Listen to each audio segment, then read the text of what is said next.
સર્વદા સેવ્ય શ્રી ગોકુલના પ્રભુ ચરણના મહોત્સવનો મંગલ અવસર. આ મંગલ અવસર પર આપણને આવો વિશેષ લાભો શ્રી ગુરુચરણોની કૃપાથી પ્રાપ્ત થયો છે. શ્રી ગુરુચરણોની કૃપાથી શ્રી ગોકલેશ સેવક વૈષ્ણવ મંડળ બોરીવલી કાંદીવલીના સેવક વૈષ્ણવો આ મંગલ અવસરને ઉજવી રહ્યા છે અને આ રીતે તેઓ પોતાના ભાવને શ્રી ગુરુચરણોમાં સદૈવ અર્પણ કરી રહ્યા છે.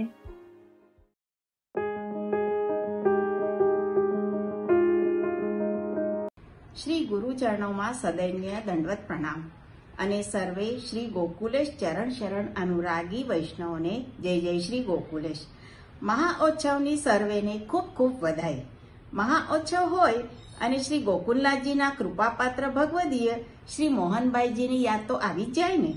મોહનભાઈજીના હુલામણા નામથી ખૂબ આદર અને પ્રેમ સાથે આજે પણ આપણા ઘરની સૃષ્ટિ ભાગ્યરાસ કહીને વંદન કરે છે. શ્રી દાદા નારાયણના પ્રથમ પુત્ર શ્રી ત્રિકમદાસના પ્રથમ પત્ની સોહાગદેથી ભરૂચમાં શ્રી મોહનભાઈજીનું પ્રાગટ્ય થયું હતું.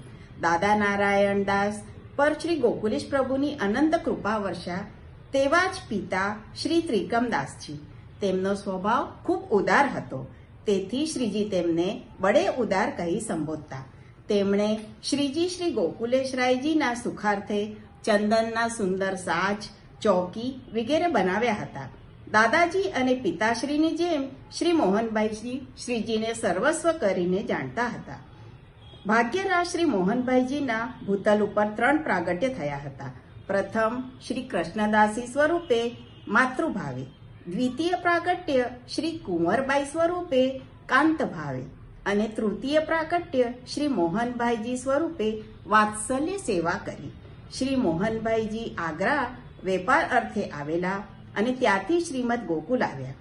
જેવા શ્રી મોહનભાઈજી શ્રીજી સન્મુખ થયા કે તેમને પૂર્ણાવતારના સાક્ષાત દર્શન થયા. શ્રી ગોકુલેશ પ્રભુ તો સાક્ષાત શ્રી કૃષ્ણ સ્વરૂપ હોવાથી તરત જ શ્રી મોહનભાઈજીને ઓળખી ગયા.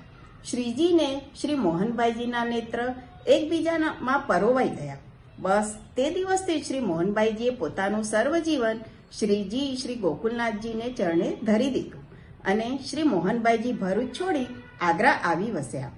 અહીં પણ શ્રીજીના સુખનો જ અહર્નિશ વિચાર કરતા હતા. શ્રીજીની સેવામાં ઉત્તમમાં ઉત્તમ વસ્તુ સામગ્રી શ્રી ગોકુલ પહોંચાડતા હતા. શ્રીજીના દર્શનની સદા આરતી રાખતા અને દર 8મા દિવસે ઘોડા પર બેસીને શ્રીમુખના દર્શન કરવા ગોકુલ આવતા હતા. શ્રી ગોકુલેશ પ્રભુના મહાઓત્સવની પૂર્વ તૈયારી રૂપે શ્રી મોહનભાઈજીએ કરેલી સેવાનું વર્ણન જોવા મળે છે, જેના કેટલાક અંશો આ મુજબ છે. આગરામાં રહે મોહનભાઈ, વલ્લભલાલ રંગ રંગ એ, તે તો શ્રી અંગના સુખદાઈ, વલ્લભલાલ રંગ રંગ એ. નિકટ આવી દંડવત કર્યા, વલ્લભલાલ રંગ રંગ એ. શ્રી હસ્ત મસ્તકે ધર્યા, વલ્લભલાલ રંગ રંગ એ. શ્રી ગોકુલેશ પ્રભુ બોલે છે, તુમારે દુખે હમારે દુઃખ, વલ્લભલાલ રંગ રંગ એ. તુમારે સુખે હમારે સુખ, વલ્લભલાલ રંગ રંગ એ. તુમારે રસે હમારે રસ, વલ્લભલાલ રંગ રંગ એ. તુમારે અનરસે હમારે અનરસ, વલ્લભલાલ રંગ રંગ એ. કેસર શ્રી હસ્તે મસ્તક ઢોળે, વલ્લભલાલ રંગ રંગ એ. ભાઈજી તે સર્વે અંગે ચોળે, વલ્લભલાલ રંગ રંગ એ. વળી આપ શ્રી આજ્ઞા કરે છે કે मैं तो तुम्हारो ऋणी हूँ, अऋणी कबहू मैं नाही. सेवक तो नित्य कहे, हे स्वामी હું આપનો છું. તે તો સહજ છે, કારણ આપણે સહજ દાસ છીએ. પણ જ્યારે સ્વામી કહે તું મારો છે, અતિ પ્રિય છે, અને તારું ઋણ ચૂકવી નહીં શકું. કેવું અદ્ભુત! આજ તો છે પ્રમેય સ્વરૂપની દુર્લભ કૃપા. આપણે કહીશું જ ને, ભૈયાજી, શ્રીમદ ગોકુલ કબ ચલોગે?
हारे धन्य आजनी घड़ी रड़ियामणी, हारे धन्य आजनी घड़ी रड़ियामणी, हारे धन्य आजनी घड़ी रड़ियामणी, हारे धन्य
जय जय श्री गोकुले, जय जय श्री गोकुले, जय जय श्री गोकुले, जय जय श्री गोकुले।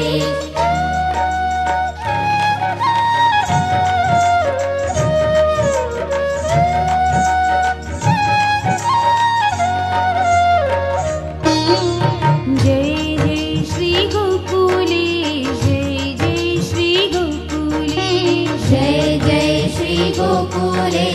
जय जय श्री गोकुले, जय जय श्री गोकुले, जय जय श्री गोकुले। શ્રી ગુરુ ચરણોમાં સદૈન્ય દંડવત પ્રણામ અને સર્વે શ્રી ગોકુલે ચરણ શરણ અનુરાગી વૈષ્ણવોને જય એવી સખી આજે આ સાનો ઉત્સવ થઈ રહ્યો છે। આ આનંદથી નાચતા સર્વે શ્રી ગોકુલે ચરણ શરણ અનુરાગી વૈષ્ણવને તો જુઓ। આનંદ સાગર ઉલટ્યો સખિયા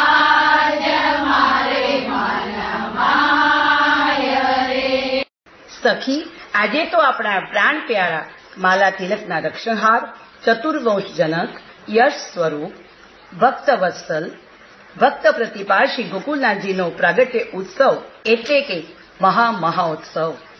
આપ કેવા છો?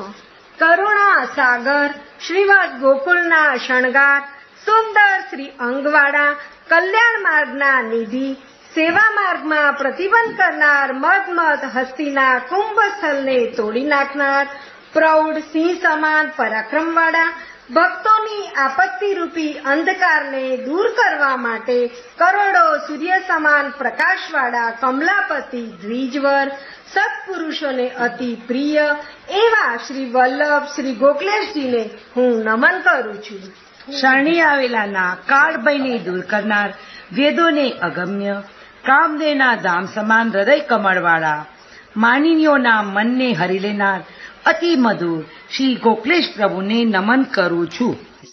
આપના વિશાલ ભાલમાં સુંદર તિલક શોભે છે, કાનોમાં સુંદર ચક્રાકાર હેમના કુંડલ છે, નાસિકામાં સુંદર નકવેસરનું મોતી શોભી રહ્યું છે, સુંદર બિંબફલ સમાન શોભિત અધર છે, મુખારવિંદ શુભ્ર હાસ્યથી શોભી રહ્યું છે, કંઠમાં સુંદર તુલસી માલા ધારણ કરેલ છે, ત્રણેય ભુવનના સારરૂપ, સુંદર વિહારવાળા, કામને શરમાવનારા, ધર્મપરાયણ, શંખ ચક્ર ગદા આદિ આયુધોના ચિહ્નો વડે સુશોભિત અદ્ભુત રૂપ ધારણ કરનાર શ્રી ગોકલેશ પ્રભુને સદા નમન કરું છું। આ કાંઈક કણિકા માત્ર વર્ણન છે, આવા સ્વરૂપને જીવ નમન સિવાય શું કરી શકે? હું નહીં જાણું કોણ પુરુષ એ પ્રગટ્યા છે શું કાજે, એક જ જાણું શ્રી ગોકુલપતિ, એક જ જાણું શ્રી ગોકુલપતિ, શ્રી ગોકુલ મધ્ય બિરાજે।